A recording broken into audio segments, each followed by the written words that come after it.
придет, но диктат неизменный.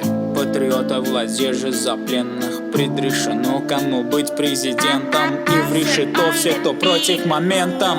Правление поколением, люди для них растения. Удобряется ложью империя, но по-прежнему верю я. Туркменистан, земля, население, а для друг узурпаторов материя. И сам на деле я, продолжая как могу эту борьбу. Да, я врач и Туркмен Voice, излечить страну я не молчу. Инакомыслящие исчезает, их стирает, но истину не устранить, а напор отпускает.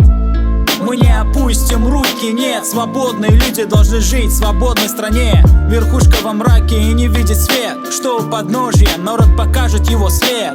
Туркмен Voice. Мы не опустим руки, нет, свободные люди должны жить в свободной стране. Мрак от власти, но мы видим свет. Он сердце туркменов, что будущее держит след. Всех активистов затыкает, фабрикуя дело. У агентов нацбезопасности под прицелом. Я высказался против власти и пополнил список. Критикуют, чтобы дозвониться, но игнорят вызов. В разности мнения в диалогах рождается смысл, но Бердымухамедова без компромиссов.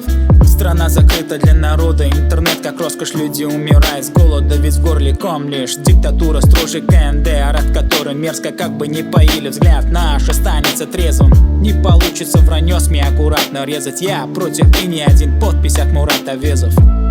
Мы не опустим руки, нет, свободные люди должны жить в свободной стране. Верхушка во мраке и не видит свет, что у подножья народ покажет его след. Туркмен Voice. Мы не опустим руки, нет, свободные люди должны жить в свободной стране.